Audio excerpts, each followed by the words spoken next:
এখন হচ্ছে নিউ ইয়র্কে গভীর রাত, একটু পরে সকাল হবে। আর আজকে নিউ ইয়র্কের প্রথম স্নো। রাশেদ ভাই কি অবস্থা? এই যে স্নো আসছে, কেমন লাগতাছে? ভালো তো লাগতেছে আমার কাছে, খুবই সেই ভালো স্নো, লাগছে। আজকে ফার্স্ট স্নো। ওয়াও, সেই ভাই। Enjoy enjoy, chill bro.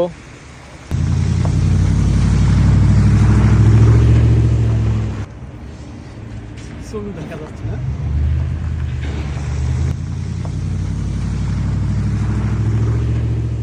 New ইয়র্কে ম্যানহাটন 147।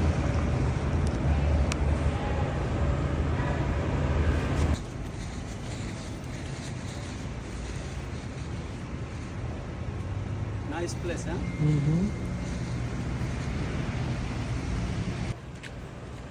কি খাইতাছেন এগুলা ভাই? আমরা স্নো খাচ্ছি। আচ্ছা, স্নো খাইতাছেন। স্নো মুখে ডলা দেন, সুন্দর হয়ে যাইবেন।